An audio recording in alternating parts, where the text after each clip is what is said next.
Allez, c'est parti, trouble de l'oralité. Bon, j'ai mon anti-sèche, voilà. Trouble de l'oralité. Vous allez observer que votre enfant a des difficultés à manger. Donc déjà, ça c'est la base. Il a des difficultés à manger, donc il va vous dire... Mais j'ai fait une vidéo aujourd'hui, on va reprendre un tout petit peu ce que j'ai dit.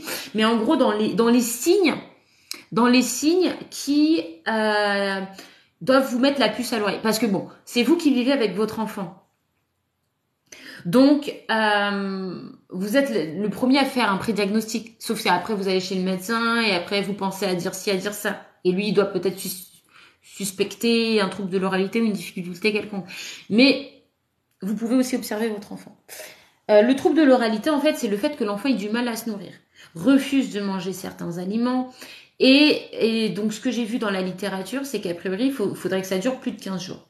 En dessous de 15 jours, on s'inquiète pas trop. Peut-être qu'il a un petit virus, un petit truc. Enfin, faut voir après son comportement. Mais voilà. Au-delà de 15 jours, on peut commencer à se poser des questions. Est-ce qu'il est vraiment malade?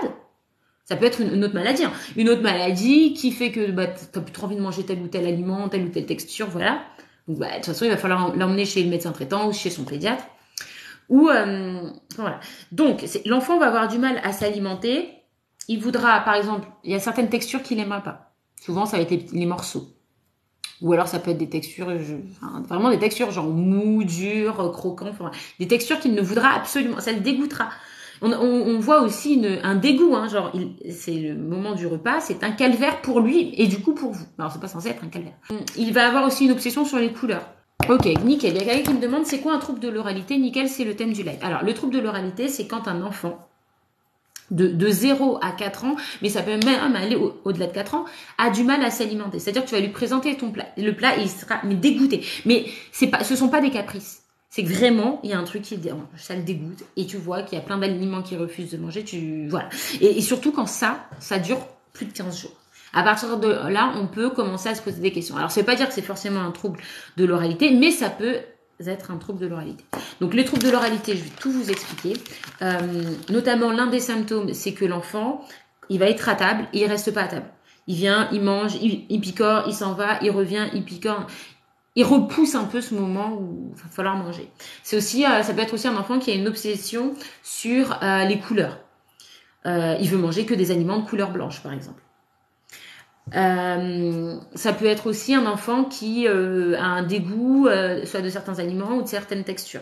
Au niveau des textures, je pense la purée avec morceaux, purée lisse, il va préférer sans morceaux en général, enfin voilà. Des textures qui le dégoûtent mais au plus haut point, quoi. Tu ne pourras pas le faire manger. Donc ça peut poser problème, un problème au niveau des carences alimentaires, de la dénutrition, etc.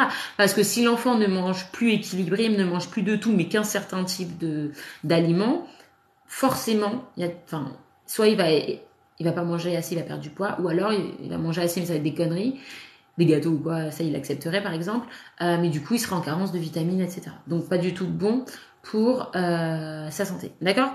Donc comme je vous dis, les signes d'alerte, donc il va vraiment avoir peur de manger, tout ça je vous l'ai dit, mais par exemple il va être hyper sélectif, par exemple il ne voudra pas du tout manger de légumes. Ça va être au niveau de la texture, au niveau de la couleur, mais aussi au niveau de la catégorie de l'aliment qui va être hyper sélectif. Ah oui, donc je disais, comme je vous le disais au tout début, ça peut être un trouble un trouble de l'oralité, pardon. Ça peut être un trouble du comportement alimentaire, hein, mais on n'en est pas là. Ça peut être un trouble de l'oralité, mais ça peut être aussi un autre trouble. Ça peut être soit la dysphagie.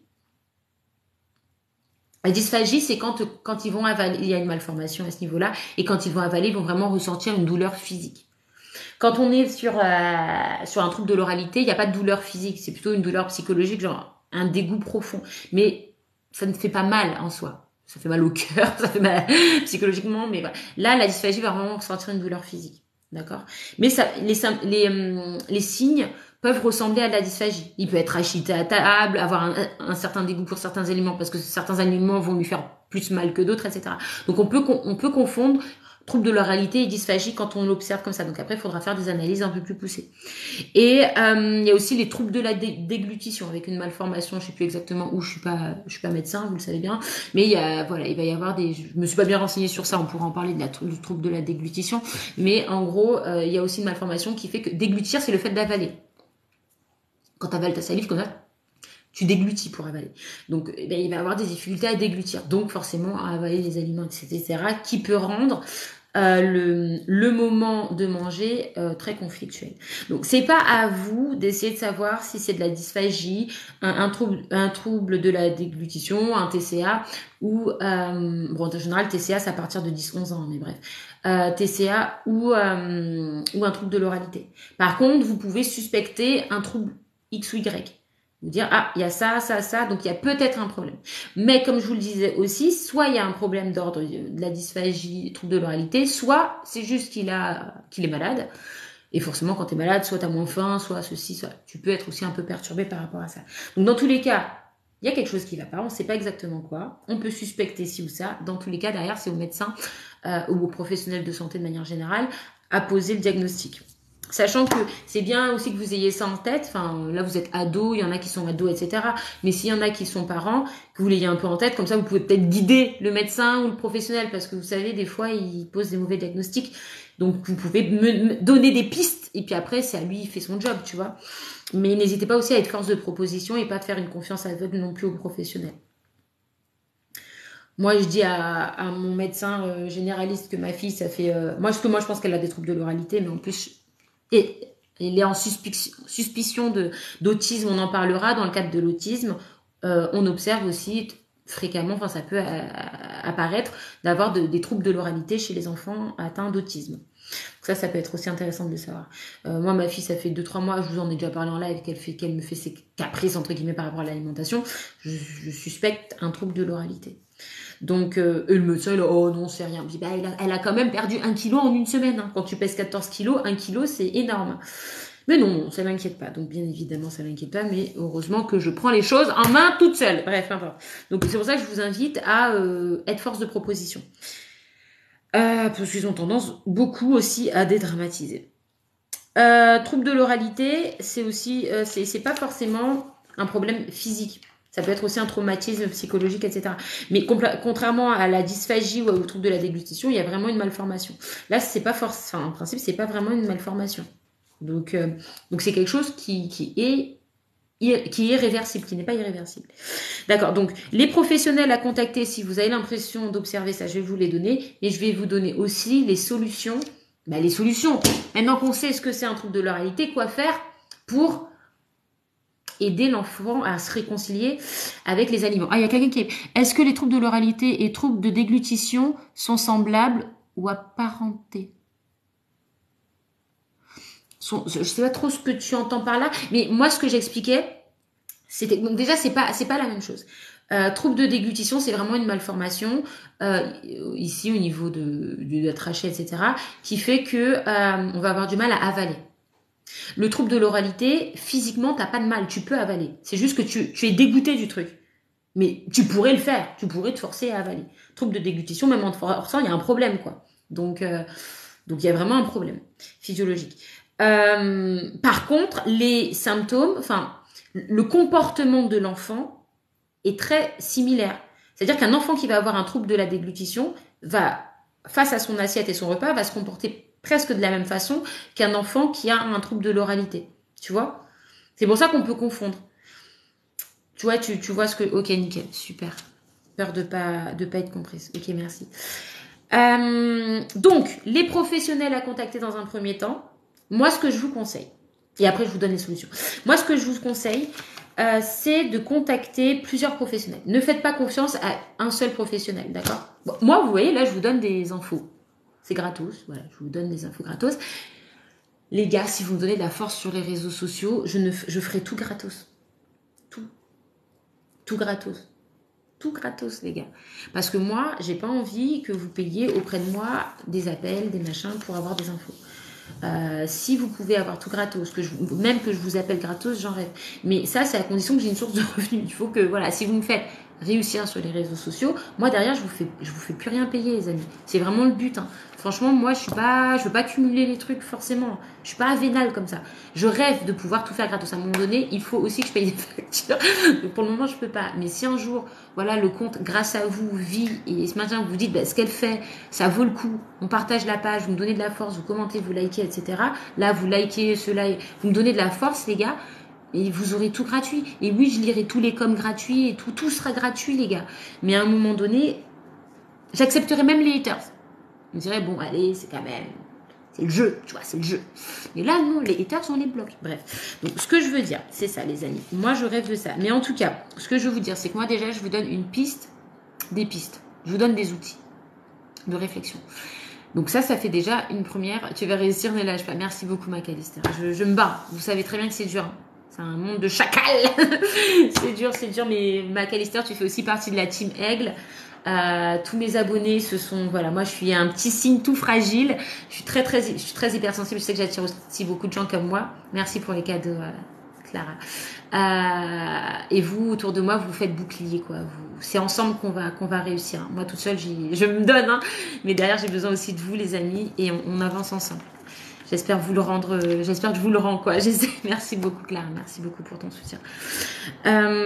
Voilà. Donc, je suis perturbée un petit peu par cet élan de soutien. Merci beaucoup. Vous me faites rougir, mais ça se voit pas parce que comme je suis métisse, vous ne le voyez pas. Mais moi, je sens que mes oreilles sont très, très chaudes. Là, il y a le sang qui monte. Qu'est-ce que j'allais dire? Oui, je vous ai donné des pistes de réflexion. N'allez pas voir un seul professionnel de santé parce que les professionnels de santé vont vous donner... chaque professionnel de santé aura un peu sa vision du trouble de l'oralité. Il va dire, ouais, non, il faut surtout pas faire ça, il faut plutôt faire ça, non.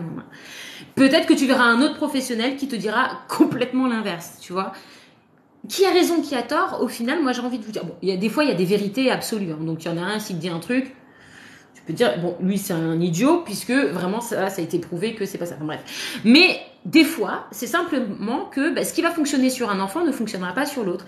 Et chaque professionnel peut avoir un petit peu sa préférence de méthode pour guérir, entre guillemets. Ça ne veut pas dire qu'ils ont raison ou tort. C'est juste que moi, ce que je vous invite à faire, c'est parler à plusieurs professionnels et tester un petit peu tout, voir ce qui vous convient par rapport à votre personnalité, à faire, etc. Vous verrez dans les solutions que je vais vous proposer, il y a des trucs, vous dites, ah non, moi, j'ai pas que ça à faire de faire ça. Par contre, je vais te proposer une autre solution, tu vas dire, ah, ça, par contre, je me vois bien la tester sur mon enfant et voir. Donc, c'est aussi voir en fonction de votre caractère et puis voir, vous tester sur l'enfant, est-ce que ça marche? Ah, si ça marche pas, il va bien falloir que tu testes une autre méthode. D'accord? Donc, pour avoir accès à toutes les méthodes, allez voir un max de professionnels. Vous comparez et tout. Ok? Ensuite, la liste des professionnels, bien évidemment, je connais pas tout par cœur, mais je l'ai noté. Donc, par cœur, je sais qu'il y a le diététicien, le pédiatre. Bon, attendez, médecin. Bon, attendez, j'essaie de faire genre, je connais par cœur, mais c'est pas grave, c'est pas vrai. Alors, le diététicien, forcément, tout ce qui a trait à l'alimentation. Le diététicien, il est un peu sensibilisé. Bon, dans les cours du BTS diététique, on n'a pas de gros chapitres sur les troubles de l'oralité. Juste quelques mots, quelques notions. Derrière, c'est au diététicien de se former, de faire des formations complémentaires pour se spécialiser. Formation que je n'ai absolument pas faite, d'accord? Par contre, j'ai fait des recherches perso, mais je n'ai pas fait de formation sur les troubles spécifiques aux troubles de l'oralité. Hein, voilà. Donc, mais le diététicien, encore faut-il qu'il soit sensibilisé à ça. En fait, c'est comme un médecin généraliste. Un médecin généraliste, s'il n'est pas sensibilisé aux troubles de l'oralité, il ne saura pas reconnaître les symptômes, il ne saura pas vous donner des conseils adaptés. C'est pas grave, allez voir quelqu'un. Est-ce que, monsieur, docteur, bonjour, est-ce que vous connaissez les troubles de l'oralité? Il va dire oui, non. Ah, non. Tu verras, s'il maîtrise. Ah oui. Des fois, il y en a, ils font genre, ils ont un ego comme ça, ils font genre, mais tu discutes un peu avec eux, tu vois qu'ils sont un peu perdus sur ce que c'est exactement et surtout sur quoi mettre en place pour le guérir. Mais c'est pas grave, tu vas voir plusieurs. Donc, je te donne la liste là. Le replay sera disponible sur ma chaîne YouTube, vous inquiétez pas. Vous pourrez re-regarder, prendre des notes si jamais. Le diététicien, le gastro-pédiatre, le pédiatre bien sûr, l'orthophoniste. Eh ouais, l'orthophoniste, parce que, comme je vous dis, c'est pas une malformation physique en fait. Il ne ressent pas de douleur physique et tout. Mais l'orthophoniste, parce que c'est quand même tout ce qui a trait à la bouche, à l'utilisation de son palais, voilà, tout ça. Et les orthophonistes, ils font aussi un peu de psychologie dans le sens où on va aussi travailler un peu la confiance en soi. Moi, par exemple, je vois que je suis bègue. Voilà, je bégaye. Donc, vous n'aurez pas remarqué, je suis bègue masquée, c'est un truc particulier, mais je suis bègue quand même. Et qui fait que j'ai beaucoup de mimiques quand je parle pour masquer mon bégaiement. Mais c'est pas, ça, c'est un autre truc, c'est un autre débat, ça fera l'objet d'un autre live. Mais voilà. Souvent, c'est lié à un manque de confiance en soi. Donc, le trouble de l'oralité, quelque part, ça peut être aussi quelque chose de psychologique qui fait que l'enfant, peut-être par manque de confiance en lui aussi, il a peur de cet aliment parce qu'il dit, putain, moi, je suis plus faible qu'un pois chiche. Il va me dégommer ce pois chiche. Donc j'exagère, mais il peut y avoir des petits troubles psychologiques, pas que la manque de confiance en soi. Moi, je suis pas orthophoniste, je ne saurais pas détailler davantage. Mais l'orthophoniste a sa place là-dedans. Et on n'y pense pas souvent, mais l'orthophoniste... C'est comme dans les troubles du spectre autistique, orthophoniste aussi. Psychomotricien. Ah oui, psychomotricien, bah oui, hein, on est clairement dans la psychomotricité. Hein. Je sais plus si j'ai dit médecin traitant généraliste, mais bien évidemment c'est le premier à consulter parce que dès que vous observez des petites difficultés qui ressemblent à des troubles de l'oralité, allez voir en priorité d'ailleurs le number one à aller voir, c'est votre médecin traitant parce que peut-être, comme je vous ai dit, l'enfant n'a pas du tout de trouble, c'est juste qu'il a une grosse infection quoi. Le médecin en principe il saura un peu déceler tout ça. L'ergothérapeute, je connais pas très bien ce métier, je vous avoue. Et psychologue, comme je vous le disais tout à l'heure, psychologue, coucou Seb. Ça peut être lié aussi à la psychologie. Maintenant, je crois qu'on a fait un peu le tour et qu'on va pouvoir passer directement aux solutions. Et avant de passer aux solutions, je vais du coup prendre le temps de lire un petit peu vos commentaires. Merci beaucoup Clara. Oui, ce que je vous ai pas dit, c'est que ça pouvait aussi apparaître les troubles de l'oralité au moment de la diversification, mais ça paraît un peu logique. La diversification, en principe, c'est vers 4-6 mois, on commence à introduire des purées de fruits, des purées lisses aux enfants pour leur faire découvrir de nouvelles textures, pour que petit à petit, ils arrêtent le lait maternisé, pour passer à une alimentation d'un être humain normal. Donc c'est au moment où on va introduire de nouvelles textures, de nouveaux aliments, une purée, une compote, c'est super bon, mais ça n'a pas du tout la même texture que le lait. Et je monte bien évidemment mon téton quand je parle du lait pour le bébé, tout le monde sait maintenant que j'ai allaité. Bref, donc à partir de là, on peut commencer à voir apparaître à la diversification les troubles de l'oralité, mais ça peut arriver plus tard. Pour ma fille, c'est arrivé à ses 2 ans, elle était largement diversifiée. Et ça peut durer, ça peut commencer de 0 ans, donc pas forcément la diversification, de 0 ans à 4, 5, 6, 7 ans. Je connais tout, Aniki. Pourquoi tu dis que je connais tout, ma belle? Bon, allez, je lis un petit peu les commentaires et ensuite je passe aux solutions pour combattre les troubles de l'oralité, qui est un vrai combat pour les mamans qui ont connu ça. Alors, je vous écoute. Est-ce que vous aviez des choses à me dire? Oui, toi, j'ai loupé le sujet. C'est quoi? Les troubles de l'oralité, Leslie, c'est quand l'enfant a du mal à manger pendant plus de 15 jours, que ça dure depuis plus de 15 jours ce combat. T'as l'impression au début que ce sont des caprices, mais en fait, c'est juste qu'il a un profond dégoût de certains aliments, de certaines textures d'aliments, ou de certaines couleurs. Et j'ai parlé de comment reconnaître le trouble de l'oralité, ne pas le confondre avec la dysphagie, par exemple. Ou le trouble de la déglutition et les professionnels à contacter, consulter. Et maintenant, on va passer aux solutions des troubles de l'oralité. C'est Nessia, ça va? Ah, coucou Nessia, ça va et toi? Ça fait un moment, non, que je t'ai pas vu, je sais pas. En tout cas, ça fait un moment que tu m'as pas dit que t'étais Nessia, comme c'est pas écrit. Est-ce que la fin du live, on pourra parler en privé sur Insta? Il y a trop gros problèmes. Ah, je suis pas sûre, non. Là, j'ai eu une très très grosse journée, ma belle, aujourd'hui, et je suis très fatiguée. D'ailleurs, j'ai commencé ce live en disant que j'étais KO. Par contre, demain, ça ira mieux. Demain, dimanche, demain est un autre jour. Il peut se passer des choses si on force l'enfant. Ouais, en fait, trop forcer, il faut insister. Mais il ne faut pas être oppressant. Donc, il faut insister de façon saine et bienveillante et pas être « Allez, là, maintenant, tu manges. Allez, oh là là, machin. » Et puis, oh, on lui tient les bras, on le machin, comme certains vont faire. Et où tu mets tout un... C'est un combat. C'est pas agréable pour toi. C'est pas agréable pour lui. Et ce qui va se passer, ça peut être... Tu m'en parlais, Clara, en message privé. La phobie alimentaire derrière. Il va se dire « Putain, je veux pas manger parce que je sais que ça va être encore un combat. » Donc, derrière, tu crées une phobie alimentaire. Et donc, ça aggrave. C'est qu'en plus du trouble de l'oralité, l'enfant, il va se dire, mais manger, c'est un combat. Donc, tu as peur. Ou manger tel aliment, c'est un combat. Donc, ça aggrave, en fait, le trouble de l'oralité. On peut observer, comme tu disais, un trouble de l'oralité et une phobie alimentaire. Je lui parlais de néophobie alimentaire. La néophobie alimentaire, la différence entre phobie alimentaire et néophobie. Néo, c'est quand tu viens de découvrir un aliment. C'est un aliment nouveau. Et t'es là, oula, moi, ça, je le connais pas, je le sens pas, j'ai peur. La phobie alimentaire, ça veut dire que c'est pas forcément un aliment nouveau. Avant, tu mangeais toujours des carottes et du jour au lendemain, Alors là, hors de question que tu manges des carottes parce que t'en as peur. Ah, c'est ça. C'est Chanel Tension. Ok. Ouf, c'est compliqué. Ça devient compliqué là, les amis. Hein, si vous me donnez votre surnom et votre nom, moi je vais déjà que j'essaie de retenir tous mes abonnés, mais alors là, vous me mettez. Ah, je veux bien essayer de relever le défi, mais je sais pas si mon cerveau va réussir à aller jusque là. Merci beaucoup Clara pour ton soutien. Est-ce qu'il y a des questions sur les troubles de l'oralité avant que je passe aux solutions? Ce sujet, c'est un sujet qui m'a été demandé il y a, je crois, 4-5 jours par un spectateur. Quelqu'un a conseillé ma page à ce spectateur. Quelqu'un a dit, concernant les troubles de l'oralité, va demander à médecine. Et donc, je lui ai dit, appelle-moi Nessia maintenant. Ok, ma belle. Je lui ai dit, c'est toi, Esther. Mais je crois, hein, c'est quelqu'un qui t'a, dis-moi si je me, après peut-être que je m'invente une vie, mais c'est pas quelqu'un qui t'a conseillé ma page et du coup t'es venu, ou alors c'est juste toi, tu te dis, ah, putain, celle-là, elle saura me répondre. Mais bref, et tu vois, j'ai tenu ma parole, je l'avais noté ici, et pour une fois que je fais quelque chose que je note, en plus, j'avais mis un point d'exclamation et tout. Je me suis dit, attends. Je lui ai donné ma parole publiquement. Il faut absolument que je le fasse le 28. Donc voilà. Ben, je suis bien contente que tu sois sur ce live parce que il y a que toi qui me l'avais demandé. Il est pour toi ce live.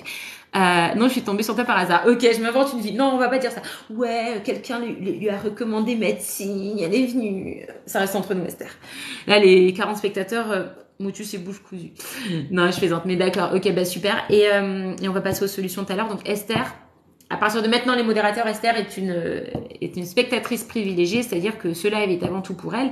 Si tu as des questions et que je ne vois pas, Esther, j'espère que mes modérateurs, si vous le voyez, vous épinglez la question. Si vous voyez, ne vous prenez pas la tête, mais voilà. Est-ce que jusqu'à présent, Esther, dis-moi tout, ça te va, ce que j'ai dit? Est-ce que tu as appris des choses ou tu savais? C'est possible que tu saches si tes conseils, Arnett, t'as peut-être bien fouiné déjà. Et on va passer aux éventuelles solutions. Dis-moi Esther si ça te convient. Ou est-ce que je dois démissionner et effacer mon compte TikTok? On ne dira rien Jess? Ah merci beaucoup Aja. Merci Clara pour tout ton soutien, c'est adorable ma belle. J'espère que ces roses tu ne les payes pas et que tu vas les voler dans un coffre. Ça te convient, d'accord. Est-ce que tu as appris des choses? C'est ça ma question. Ça me vexera pas, tu peux me dire non. Je sais que j'ai appris des choses à d'autres gens, donc ça me vexera pas. T'as appris des choses? Non. Alors je suis bien déçue. Non, je plaisante. Non, mais ça m'étonne pas parce que quand on est concerné et qu'on a bien fouiné un peu... Ah, t'allais dans les coffres. Parce que je vous connais, vous êtes des voleurs de coffres, après vous venez me le donner. Je vous connais, mais c'est bien. Moi, j'aime bien. Tac, je regarde si j'ai rien oublié. Ok, allez, on passe aux solutions. Seul qui peut plus épingler après le bug, ça me l'a enlevé. Ah! Vas-y, je regarde si tu y es toujours. Attends, vas-y. Là, je viens de te l'enlever et là, je te le remets. Suga. Peut-être que ça va réinitialiser un truc. Ah, sûr, il va en apprendre pour les solutions. Ben, j'espère, parce que t'imagines, ah ben non, j'ai testé toutes les solutions que tu m'as données. Meuf, ton live ne m'a servi à rien. Dégage. Non, ne me parle pas comme ça, Esther Khan. C'est bon, merci. Ah, tu vois, tu sais, comme j'ai été un développeur en informatique, d'ailleurs, si vous allez sur mon TikTok épinglé, je l'ai mis. Formation que j'avais été ingénieur en informatique, j'ai fait du Java 2E. Et du coup, je sais d'où viennent les bugs. Là, TikTok, va falloir régler vos petits problèmes de codage. Bref. Allez, on passe aux solutions. Les solutions, Esther. Elle attend que ça depuis tout à l'heure. Elle est là que pour ça. J'ai mis 1 heure. Non, 3 quarts d'heure. Je suis arrivée à 21h15. Voilà, donc ça je l'avais dit déjà dans le TikTok, je sais pas si tu l'as vu Esther, j'ai posté un TikTok aujourd'hui sur les troubles de l'oralité. Donc j'avais dit qu'en fait quand on mange, là où on mange bien, quand on mange le mieux, c'est quand on a les pieds bien posés. Parce que si tu as les pieds en l'air, l'enfant, tu sais, souvent tu le mets sur une chaise. Si tu le mets sur une chaise d'adulte normal, il n'a pas les pieds qui touchent le sol. Donc du coup, il est un peu en déséquilibre. Comme ça, pour peu que tu lui mettes un torchon, t'es sans arrêt en train de l'essuyer, machin, il se dit oh là là, je suis pas bien équilibré, je suis un peu en arrière, faut que je me penche comme ça et je m'en sors pas. Pour un enfant de petite taille comme ça, on n'imagine même pas le calvaire que c'est. Donc bien faire en sorte, celui-ci il est sur sa chaise haute, que sur sa chaise haute, je vous ai mis une photo sur les TikTok épinglés de la chaise que moi j'ai pour ma fille qui a 2 ans et demi. Il y a un cale-pied. Un cale-pied d'ailleurs qui peut se régler en fonction de la taille de l'enfant. Quand l'enfant est petit, tu mets le cale-pied haut, puisqu'il a les petites jambes. Et après, quand il grandit, tu baisses le cale-pied. Mais au moins, il peut bien se caler. Tu le mets bien droit, faut pas qu'il soit en arrière comme ça. Il a 10 ans, ok. J'avoue que t'es pas du tout concerné par ça. Mais bon, là, c'était pour les petits enfants. Mais tu vois, quand je disais que c'était de 0 à 4 ans, même au-delà, tu es la preuve, effectivement, que de toute façon, le trouble de l'oralité, en gros, il n'y a pas vraiment d'âge, quoi. Le problème, c'est quand c'est diagnostiqué, ça j'ai oublié de vous le dire, mais quand c'est diagnostiqué tard, en fait, c'est beaucoup plus dur d'en guérir, entre guillemets. C'est que ça va être plus long. C'est un peu comme les troubles du comportement alimentaire. Si c'est pris en charge la première année, on a plus de chances de s'en sortir rapidement, et quand c'est pris en charge plus tard, je dis pas qu'on peut pas s'en sortir, c'est juste que ça peut mettre du coup beaucoup plus de temps que si ça avait été pris en charge tôt. Mais ne soyez pas défaitistes, simplement c'est bien de le savoir pour pas se dire ah mais putain ça va, j'y arrive pas, non, c'est peut-être juste que ça a été pris en charge trop tard, donc ça va être plus long, donc patience, et on lâche pas. La ténacité, c'est la régularité, et votre ténacité qui fera que ça marchera. Presque 11 ans, 1m60, ça parce que moi je fais 1m59, hein, j'ai 31 piges. Hein. Il est diagnostiqué depuis ses 2 ans et demi, donc je suppose que depuis, ça a dû être pris en charge tôt, mais du coup ça traîne un peu. Hein. Ça traîne un peu. Bon après, moi je suis pas médecin, je sais pas. Est-ce que c'est normal que ça prenne autant de temps? Est-ce que c'est parce que tu as eu des mauvais conseils? Est-ce que tu as vraiment tout testé, tu as eu des bons conseils, mais ça prend du temps parce que chaque individu est différent. Ça c'est à tes professionnels de le savoir. Moi j'en sais rien. Je sais pas. Je t'avoue que j'ai pas d'expérience personnelle autour de ça, si ce n'est ma fille. Ça fait 1 mois hein, que je suis sur le dossier. 1 mois. Et je tiens bon. Voilà, ça fait quoi? Ça fait 2-3 mois qu'elle me fait le coup. Ça fait 1 mois que je suis sur le dossier sérieusement, quoi. Au début, je pensais à un caprice, en fait. Donc j'ai attendu, je fais putain, le caprice de 1 mois, 2 mois, c'est un peu long comme caprice. Bref. Donc, je l'ai dit tout à l'heure un petit peu. Oui, vivement le bilan sensoriel. D'accord, voilà. Réponds-moi, repose ta question, ou épingler les modérateurs si c'est intéressant. Donc on ne force pas un enfant, c'est-à-dire qu'il ne faut pas que ce soit un bras de fer. Il ne faut pas que vous ayez, il faut pas que ce soit pénible pour vous de donner à manger à l'enfant. Il ne faut pas que vous lui fassiez, je lui laisse merci avec les petites fleurs. Il ne faut pas que vous lui fassiez comprendre que c'est un calvaire pour vous, parce que c'est sûr que ça deviendra aussi, de toute façon, un calvaire pour lui. Il va le ressentir, que pour vous appréhender ce moment. Vraiment, on essaye de pas mettre en place des stratégies dingues, genre on lui met le téléphone, la musique, on lui masse les pieds, pour faire diversion. C'est pas comme ça qu'on mange. Donc, ne rentrez pas dans tout ça. Par contre, rentrez dans le fun, ludique, un moment sympa, un moment convivial, et soyez convaincus dans votre tête que c'est un moment convivial. Il y a beaucoup d'erreurs que les parents font, enfin erreurs. C'est un choix, chacun fait ce qu'il veut. Moi, j'estime que c'est une erreur parce que pour moi, en mon sens, un repas doit être convivial, donc on mange ensemble. Mais il y a des parents, pour des raisons de praticité, parce que pour le boulot, parce que la fatigue, parce qu'on fait bien comme on peut aussi, et puis aussi comme on veut, les parents mangent avant ou après. En tout cas, les parents et les enfants ne mangent pas en même temps. Ce serait bien pour la vie en société, la vie en collectivité, et pour lui apprendre à manger, que vous mangiez avec lui, pas en même temps que lui, parce que le fait de vous voir manger, ça va lui donner envie de manger. C'est quel modérateur? Oh, coucou Sarah, ça va ma belle? Voilà, donc essayez de manger avec. Moi, je mange toujours en même temps que ma fille. Toujours, tu manges avec. Bah, c'est nickel, Esther. Donc voilà. Après, au début, moi, je sais qu'au début, on voulait pas, avec mon chéri, on voulait pas. On la faisait manger avant, hop, au lit. Et elle s'en était tranquille. Donc voilà. Mais parce qu'elle était plus petite, c'était un peu plus chiant. Elle en mettait partout et tout. Là, elle mange beaucoup plus proprement à 2 ans et demi. Donc c'est bon, on mange toute seule et tout. Donc ça va. On n'est pas obligé de faire ça. C'est quand t'es tout le temps obligé de faire ça, t'as plus. Là, elle mange toute seule. On lui donne plus la cuillère. Bref, je raconte un peu ma vie. Mais maintenant, voilà, on mange ensemble, on mange en même temps. Donc quand elle dit ah ça j'aime pas, je suis là. C'est bon.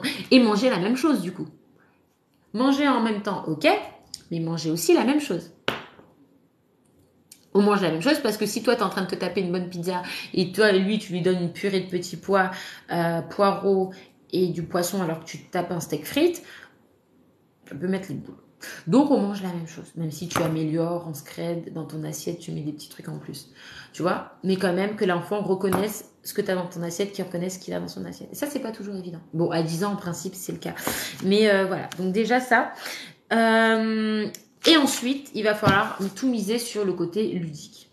C'est une bonne technique. Est-ce que tu l'as testé ça? Ah non, je croyais que c'était Esther qui me parlait, pardon. Que là, je vais essentiellement me concentrer sur Esther. Du coup, c'est Esther, il me semble, la maman concernée. Bien joué, bravo. C'est quoi cette histoire? Moi aussi, je veux savoir.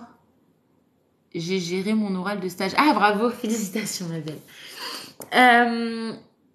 Alors voilà, ce que j'avais noté, c'est manger passe par tous les sens. C'est-à-dire qu'il va falloir essayer d'éveiller tous ces sens. Donc les sens, on a 5 sens. Hein. Attends, c'est le toucher, l'ouïe, la vue, le goût. Quand on reçoit une assiette, quand on a un plat devant soi, même vous, hein, en tant qu'adulte, si ça ressemble à une bouse de vache, comme c'est monté vraiment marron, même texture que la bouse de vache, monté en bouse de vache, comme ça, marron et tout granuleux. Ah, ça pue la bouse de vache. Est-ce que tu vas vouloir le manger? Non. Donc, quand tu reçois ton assiette, là, soit tu décides d'y aller, soit tu n'y vas pas. La bouse de vache, on n'y va pas. Donc, on va faire attention à l'odeur. Des odeurs qui éveillent un petit peu les sens. C'est l'odeur qu'on va... Et après, on a l'odeur et la vue en même temps, mais en général, on a même l'odeur avant la vue. Dans la maison, ça sent bon. Ensuite, la vue. C'est bien présenté, c'est joli, vous pouvez faire des petits bonhommes, des yeux. Tu mets un œuf dur, par exemple, que tu coupes en deux. Moi, je faisais ça pour la fille qui coupait en deux. Je faisais 2 yeux. Je mettais la tranche de jambon pour faire un sourire. Enfin, voilà, ou des trucs plus... Si vous êtes artiste. Mais tu présentes bien. C'est joli. Ça sent bon. Varier les couleurs pour que ce soit joli aussi. Ce que l'enfant aussi, en général, qui a les troubles de l'oralité, voudra, c'est que les textures, les couleurs et tout soient séparés. Donc, éviter de faire un mix, quoi. Tout mélanger comme ça. Tu mets d'un côté les aliments, d'autre, enfin, tu vois, tu sépares un petit peu les textures et les couleurs. Donc, tu valides, Esther. Mais que ce soit joli. Pas en vrac comme ça, balancé. Allez, tu te démerdes. Bon, bref. La couleur, on l'a dit, c'est de varier. Sauf s'il est en mode monochrome. S'il veut que du blanc, par exemple. C'est que du blanc. Et puis, dans un petit coin, peut-être dans une coupelle à part, un truc d'une autre couleur. Pour petit à petit... une ratatouille d'aliments, voilà, c'est une bonne expression, Jérôme. On évite la ratatouille d'aliments. Et ensuite le goût. Alors là, il va falloir apprendre à cuisiner, si c'est pas le cas, apprendre à donner de la saveur et du goût. Si on fait tout bouillir, on met juste un peu de sel. C'est pas un assaisonnement, ça. C'est pas travaillé, donc on peut faire une petite sauce à part, une sauce roquefort. Bon, c'est peut-être un goût un peu fort, mais ça peut être une sauce au poivre léger. Ou, enfin, moi, ma fille, ce qu'elle adore, c'est sauce tomate, persil, un peu de sel, curry. Sauce tomate curry, je fais une petite sauce. Elle aime bien la crème, je mets de la crème liquide, soit semi-épaisse, soit crème végétale. La crème d'amande liquide, elle adore le curry, donc je mets du curry, ou je mets pas de curry, mais une petite crème. Par exemple, je fais cuire mon poisson dans une poêle, je retire mon poisson et je mets ma crème dedans. Comme ça, la crème prend le goût du poisson aussi, tu mets un peu d'épices, etc. Ça doit être super bon. Oui, ma fille, elle a 2 ans et demi. Tu cuisines. Esther, tu vois, après, tu vois, je te dis pas que c'est parce que tu cuisines pas. Je te donne toutes les pistes. Une petite chose, je lui dis que moi, ce qui marche... Ah, tu me dis bonne idée, super. Moi, ce qui marche bien avec ma fille, en tout cas, c'est les petites sauces. C'est je mets les trucs. Tout à l'heure, elle voulait pas c'est couillon. Hein. Elle voulait pas la tomate. Elle en veut plus. De toute façon, la tomate, elle adorait ça. Maintenant, elle veut la sauce tomate, mais elle veut plus la tomate. Donc là, je lui ai donné tomate cuite. Avant, elle voulait plus crudité. Donc, je lui ai donné que des tomates cuites. Faut enlever la peau, parce que la peau, alors ça, elle en veut plus du tout. Voilà. Ensuite, tomate crue. J'ai retenté ce soir. Donc, ça faisait 1 mois que j'étais sur le dossier. Elle en voulait pas. Là, mais la peau, elle voulait pas. Donc, j'ai retiré la peau. Tomate, elle voulait pas. Ben, dans un tout petit ramequin, j'ai mis 1 cuillère à café de sirop d'agave. C'est sucré. Bon. Je lui ai dit, tu trempes. Hop, et donc 1 cuillère à café, c'est pas fou hein, en termes de... Si on veut manger diététique, équilibré, à moins que tu donnes une grosse pâtisserie en dessert, bon, c'est pas énorme. Elle peut manger 1 cuillère de sirop d'agave. Ça peut être du sirop de fruits, enfin peu importe. Et elle trempe dedans. Elle a mangé une tomate pratiquement entière, hein, une grosse tomate comme ça, crue. Alors qu'elle en voulait pas, ça faisait 2-3 mois que j'étais sur le dossier, elle en voulait pas. Donc, bon, après, ça peut être d'autres sauces. Sauce tomate, tremper la tomate dans une sauce tomate nature que tu achètes en brique, tu t'embêtes pas à la faire toi-même si t'as pas le temps. Voilà, testez. Moi, je sais que le truc de tremper dans la sauce, c'est hyper ludique. Donc, j'ai parlé des couleurs, des odeurs, le toucher. On n'a pas parlé du toucher. L'ouïe et le toucher. Comment on peut faire intervenir ça? Ben, par exemple, ça va être jouer avec les aliments. Par exemple, tu prends du riz cru, de la semoule crue, du pois chiche, et tu les mets dans des petites boîtes et tu secoues. Tu lui dis, essaye de reconnaître, est-ce que c'est du pois chiche, Hop, tac, tac, tac. C'est le bruit du pois chiche ou le bruit du riz? Hop, c'est pois chiche. On regarde, même à 10 ans, on peut faire ce jeu. Ah oui, c'était ça. Ah non, t'as pas reconnu. Non, non, non. Cru. Après, on fait le même jeu, mais cuit. Tac, tac. C'est l'aliment cuit. Et il joue, il écoute l'aliment. Ou alors, on prend, hop, tac. L'œuf, quand il retombe dans l'assiette, il fait un bruit. Par contre, les pâtes, elles font pas le même bruit que... et on joue. Et oui, on joue pas avec la nourriture, sauf quand on a un trouble de l'oralité. Ce sera la devise de ce live. Bon, bah, bonne idée, Esther. Super, ça veut dire que je te donne de nouvelles idées encore. C'est jouer avec les aliments pour qu'ils disent, mais cet aliment, c'est pas mon ennemi. C'est rigolo parce que cet aliment, il est hyper drôle. Et moi, je suis super forte pour reconnaître le bruit de ça, ça, ça. Donc, tu te familiarises un peu avec l'aliment. Tu joues l'éducation Montessori et tout, mais même... Genre à ma crèche, ils faisaient ça des jeux avec de la semoule crue et tout. Et c'est comme s'ils jouaient dans le sable, quoi. Tu te familiarises avec les aliments comme ça, tu t'amuses. Donc oui, ah oui. Et le toucher, bah, le toucher parce qu'on joue avec les textures. Donc ça peut être toucher des choses qui se mangent ou des choses qui ne se mangent pas. Comme par exemple, je sais pas si tu fais de la pâte à sel, bon ça peut se manger, remarque, hein, mais voilà, de la pâte à modeler, hop, on va toucher. Et puis à un moment donné, on va faire de la pâte à modeler, on va peut-être mettre des petits cailloux. Alors des petits cailloux, c'est pas toi qui vas les chercher. Il faut qu'ils soient intégrés dans tout ça. Donc, c'est-à-dire que tu vas au parc avec lui, même à 11 ans, choisis des petits cailloux, ou vous allez acheter au magasin ensemble des petits cailloux colorés, jolis, ou des petites billes, peu importe, et on les met dans la pâte à modeler, et on touche la pâte à modeler comme ça, avec les billes, et on se familiarise avec de nouvelles textures.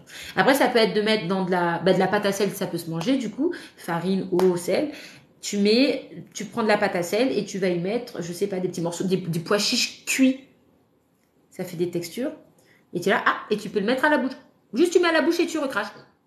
T'écrases, allez, tu recraches. Bref, des jeux, quoi. On s'amuse. C'est un jeu. Et puis après, tu lui représentes, ah, regarde, ça c'est le pois chiche, on avait joué avec la dernière fois, tu te rappelles? Voilà. Hop, allez, bouffe ça, mon petit gars. Donc voilà. Pois chiche, ma fille, elle n'aime pas. Par contre, houmous, elle adore. En purée. Bon, voilà. C'était le petit aparté pour vous dire ça un peu. Pois chiche à 2 ans et demi, il faut faire gaffe pour pas s'étouffer. Donc, de toute façon, je lui donne pas quand c'est pas écrasé, mais voilà. Ça peut être délicat, je veux dire, le pois chiche, tout le monde n'aime pas, mais en houmous, en général, ça passe bien quand même. Les lentilles, beaucoup de personnes aiment les lentilles. Enfin, bref. Tout tester. D'ailleurs, il faut varier aussi, Esther, c'est bon, tu valides un petit peu les... Ouais, Jess, tu me rappelles vraiment ce que j'ai vu dans mes cours Montessori. T'es vraiment calée. Merci Clara, putain, allez, attends, on fait capture écran. Voilà, c'est ça qu'on veut, putain, des gens qui respectent mon travail et pas qui me disent ouais, alors toi t'es madame je sais tout. Non, je suis pas madame je sais tout, j'adore la science. Je connais juste la science, les amis. C'est tout. Mais les gens, ça les énerve parce qu'un coup, je vais parler de troubles de l'oralité, après de TCA, après on va parler d'hypoglycémie, et ça les emmerde, quoi. Mais merci, ça me soutient. T'imagines même pas à quel point. Clara, c'est débile, hein. Pour toi, c'est peut-être pas débile, mais peut-être pour toi, c'est rien. Mais ça me réchauffe le cœur, ça me motive parce qu'il y en a plein qui sous-estiment comment dire, ce que je dis, en fait, si tu testes, très souvent, ça marche, en fait. Et rabaisser sans tester, sans se renseigner, c'est dommage, c'est du gâchis. Et je suis contente, en tout cas. Ah, là, on est que 15, mais c'est peut-être 15 personnes qui vont vraiment faire quelque chose de ce que je dis. Et du coup, j'aurais été utile. Et c'est tout ce que je veux. Ça m'intéresse pas de parler dans le vide. Et voilà. T'as des bons conseils, des idées. Bon, vas-y, je prends capture. Ah, bah ouais, bah merci d'avoir épinglé. Maintenant, j'ai décidé. Vous savez, c'est une petite aparté, mais j'ai décidé de faire des captures à chaque fois que je voyais quelque chose qui me faisait du bien au moral et au cœur. C'est des choses que je voudrais relire plus tard. J'ai très émue, attendez. Mais j'ai tellement, pendant 1 an là que je suis sur TikTok, trop focalisée sur les mauvais commentaires qui sont très méchants. Donc ça, tu vois les bons commentaires, mais comme il y a un truc hyper méchant qui arrive, t'arrives pas à te concentrer que sur les bons. Tu te dis, ah, putain. Et en plus, ce truc, il revient tout le temps. Enfin, bref. Et je me suis dit, 2023, dès que je vois un bon truc, je capture. Comme ça, Jess, le soir, tu fais le plein de bonnes énergies, tu lis que les bons trucs. Je valide complètement. Même si j'ai pas tout compris. T'as compris? Mais non, mais ça pourrait être... T'as 13 piges, hein. Faut pas se focaliser sur les mauvais commentaires. Je le sais. Je suis la première à vous le conseiller quand vous savez, quand on s'appelle, que ça va pas, je vous dis... Conseiller, c'est facile, hein. Je vous jure que dans la pratique, c'est tellement dur à faire. Mais évidemment qu'il faut pas se concentrer là-dessus. Je t'aime trop. Elle me donne grave le sourire purée. Merci beaucoup. Ah, mais là, le plein d'énergie. Quand quelqu'un est bienveillant, il faut le mettre En avant, cœur à toi. Merde. Et j'en ai besoin, vraiment. En plus, c'est pas genre, je suis pas du genre à réclamer. Mais là, maintenant, de même toi, j'ai dit aussi, on réclame, hein. Parce que j'ai passé 1 an sans réclamer, à essayer d'être forte. Je suis pas forte, les gars. Je suis hyper sensible, je suis fragile. Je ne suis pas forte je suis une femme forte dans la vie. Mais dans la vie, il n'y a pas 1 million de personnes par an qui m'insultent. Dans la vie, il y a peut-être une personne dans l'année, max. Mais quand t'es face sur les réseaux sociaux, c'est des centaines et des centaines et des milliers. C'est dur. Ça, c'est dur, en vrai. C'est vraiment un job. On est tous humains de ouf. Le jour où tu seras célèbre, les haters vont revenir bien vite. Mais j'en ai bloqué beaucoup, hein, c'est dommage. Mais vous restez là, les amis. Moi, je me rappelle des fidèles. Sauf si après, vous commencez à changer le pseudo et changer la photo. J'aurais du mal à vous reconnaître, donc il faudra de nouveau être actif. Je pense par exemple à toi, Escape with Tali. Je reconnais ta petite photo, ta petite tête. Je sais que tu es très souvent sur... mais j'ai une mémoire visuelle. Si tu commences à changer la photo déjà... tu vas peut-être me perdre. Il faudra que tu sois de nouveau active. Bref. Allez, on arrête, on redémarre. Le toucher, j'en ai parlé. Jouer avec des substances non alimentaires, on en a parlé. Comme je vous l'ai dit, les amis, par exemple, si vous allez faire de la pâte à modeler, mettre des cailloux pour jouer avec mélange de texture, comme ça, ils s'habituent au mélange de texture dans les mains. Donc après, on accepte le mélange de texture dans la bouche. Donc, vous voyez, il participe, il va chercher les cailloux, il participe, il va faire les courses avec vous, les courses de ce qu'on va manger à la maison. Donc, c'est pas, on fait les courses, mais lui, il regarde ailleurs et tout. Non, on fait les courses et on est ensemble. Moi, vous savez, ma fille, elle a 2 ans et demi, je le fais, hein, ça. Et du coup, c'est hyper ludique parce que, ah, tiens, il a choisi dans le rayon. Ok, t'as envie de manger ça te donne envie. Tiens, regarde, il faut acheter ça, tac, tac, tac, voilà. L'enfant voit les courses, il choisit avec toi. Ensuite, on rentre à la maison, on prépare ensemble.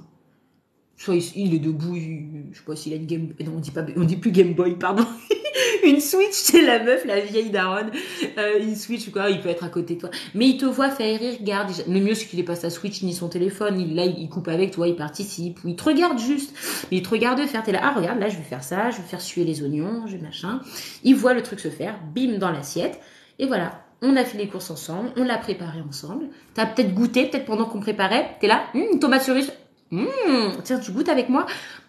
Tiens, on va le tremper dans la sauce. T'aimes bien pendant que vous préparez, tac, tac, tac. Et ensuite, on passe à table. Il a vu tout le cheminement du truc. C'est pas mon ennemi, du coup, ce qui est dans son assiette. C'est lui qui l'a choisi avec toi. À moins qu'on y va et il a envie de rien. Mais bon, et il faudra y aller progressivement, etc. Alors, j'ai pas d'autres. Franchement, là, j'ai tout donné, les gars. J'ai pas d'autres solutions. Après, faudra... Enfin, c'est pas que j'ai pas d'autres, mais après, il faudra me dire si vous rencontrez des problèmes.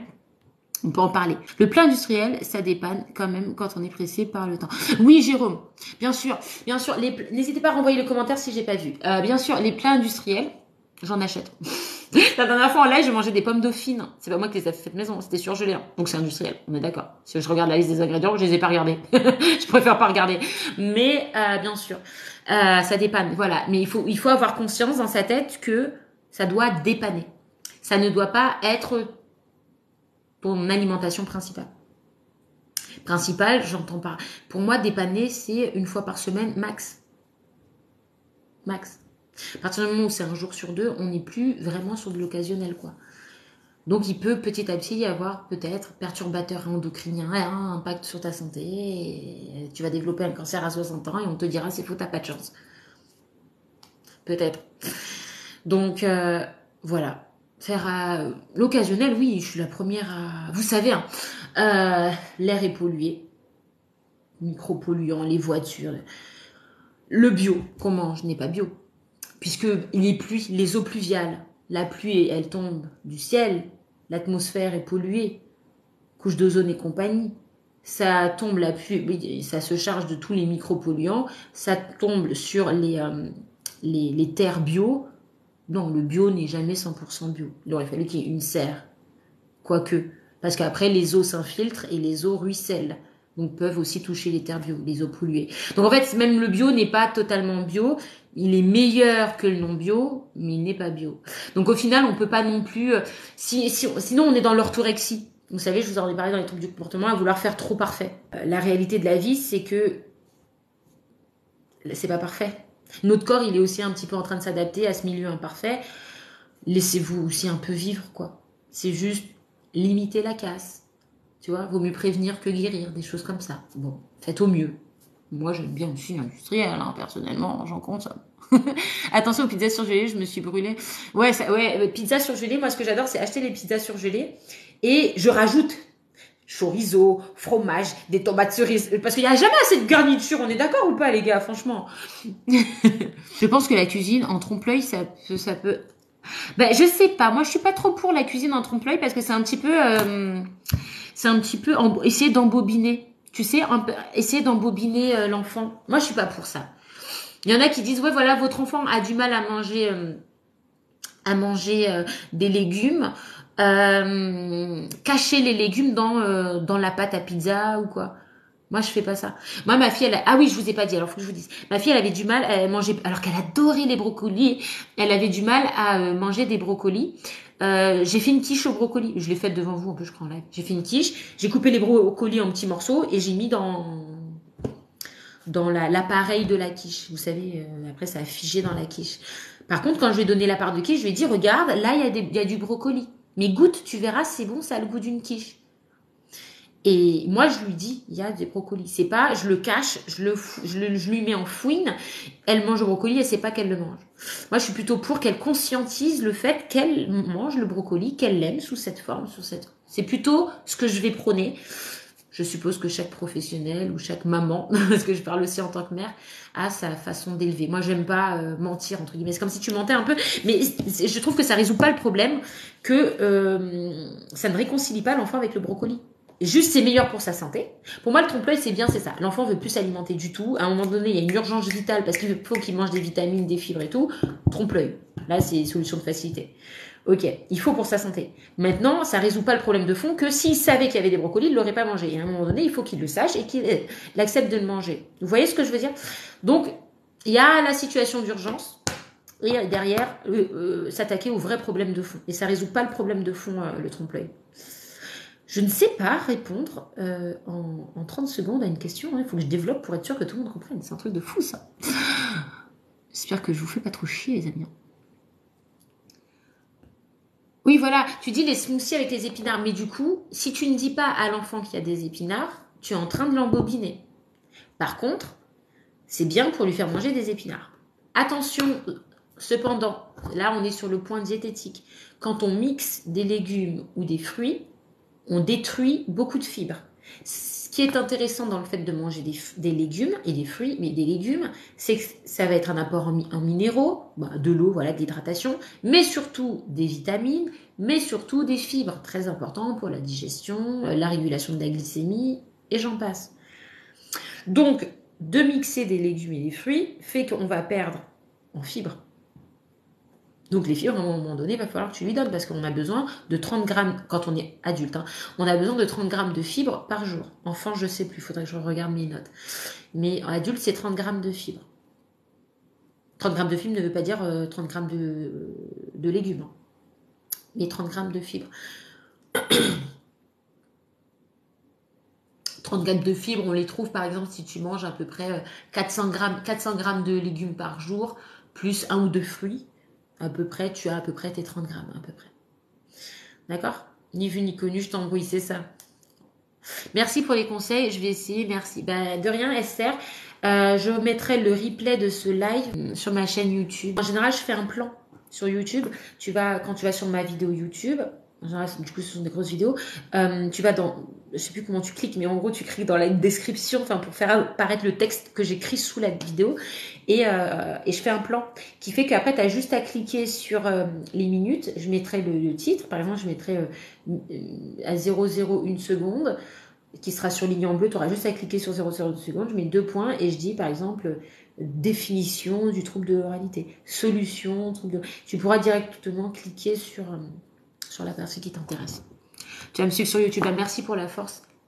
D'ailleurs, tous ceux qui sont là et qui ne sont pas abonnés à ma chaîne YouTube, n'hésitez pas à le faire, les amis, pour me donner un peu de force.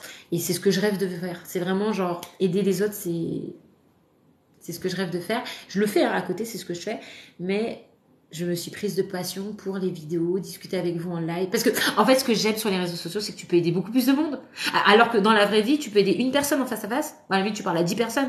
Mais tu parles jamais à 1 million de personnes. Si ta vidéo fait 1 million de vues, potentiellement, tu t'adresses à 1 million. C'est un truc de ouf.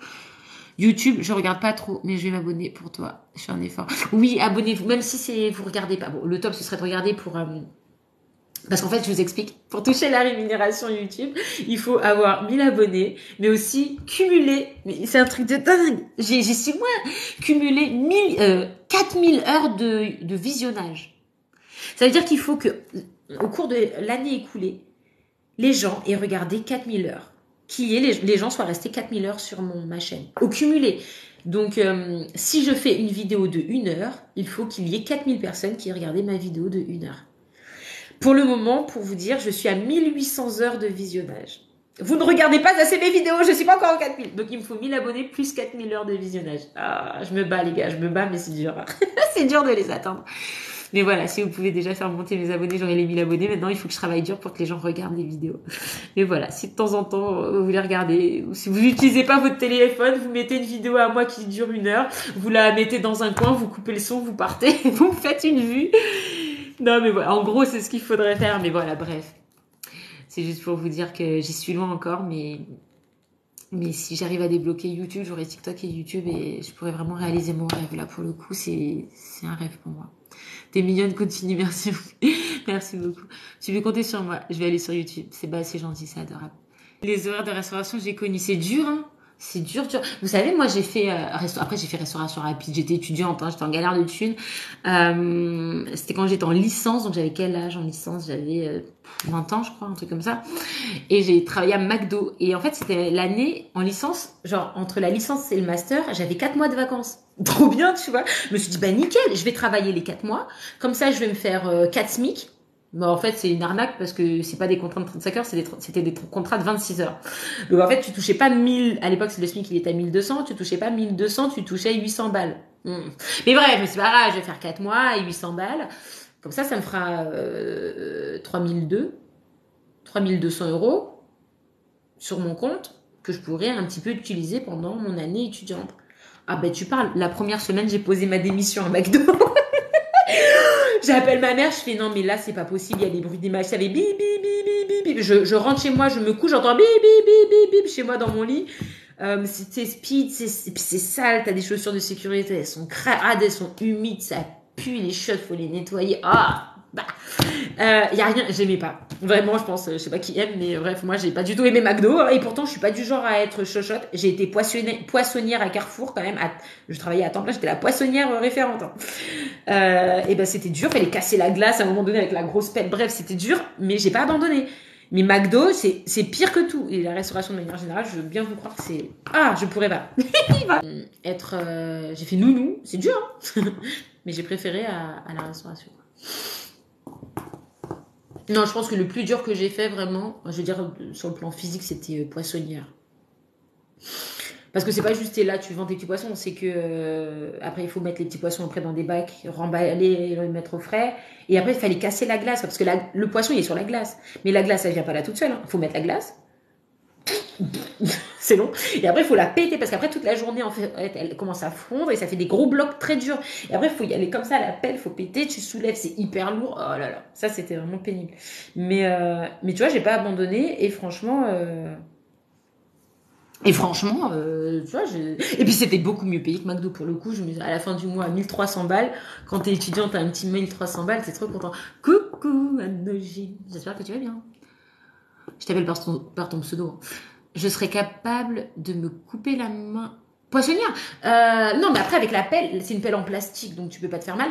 Par contre, ouais, à un moment donné, il fallait ouvrir le poisson, le vider. Quand t'es poissonnière, tu fais les trucs quand on te demande d'écailler le poisson et tout, voilà quoi.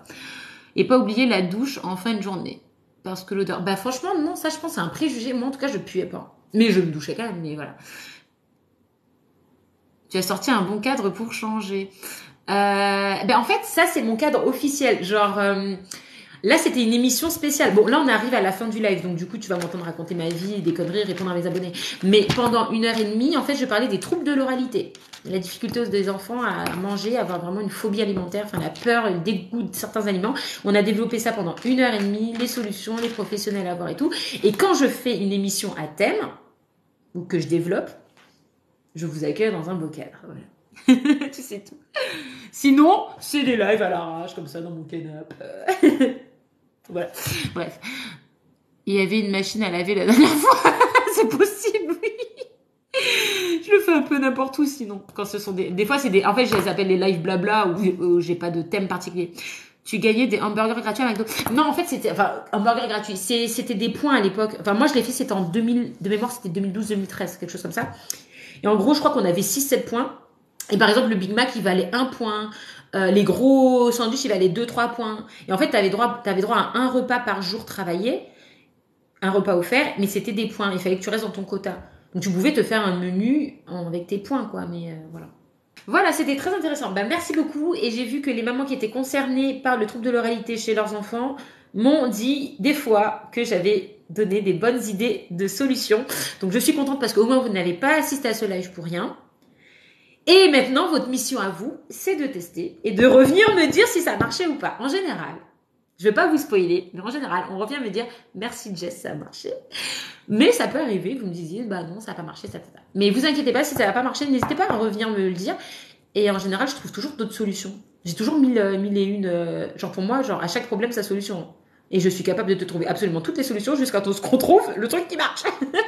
Alors, je suis têtue. Donc, on y arrivera ensemble. Hein. Des très bonnes idées. Bah, super. Merci beaucoup, Esther. En tout cas, ton live était très intéressant. Merci beaucoup, Clara, pardon. C'est vrai, je vais t'appeler Carla. Tu vaux mieux que ça. Bon, bah super. Franchement, bah voilà, on a fini. Avec tes lives, ça me rebooste en confiance vis-à-vis de ma fille. Bah super, super, super. Mais oui, il faut garder espoir. Il faut toujours rester dans cet état d'esprit de guerrière. Et je vous dis, vous êtes mes aigles. Ceux qui sont abonnés à moi, vous êtes des aigles. Vous êtes des aigles. Il faut toujours avoir une âme d'aigle. Faut pas être la proie. Faut être le chasseur, les gars. De toute façon, dans la vie, c'est soit tu bouffes, soit tu te fais bouffer, d'accord? À un moment donné, il faut se forger un mental d'acier et dire à un moment, c'est moi qui décide dans cette maison. C'est pas ma gamine. C'est dur. Des fois, c'est elle qui décide. Hein. Maman, je peux regarder des dessins animés? Non. Je peux regarder? Non. Ok, vas-y. Mais tu arrêtes de m'embêter. Donc bon, voilà. Mais il faut quand même partir sur l'idée. De base, c'est toi qui décides. Mais même de manière générale, même dans la vie, quoi. Les aigles, les amis. Allez, au revoir. Bisous.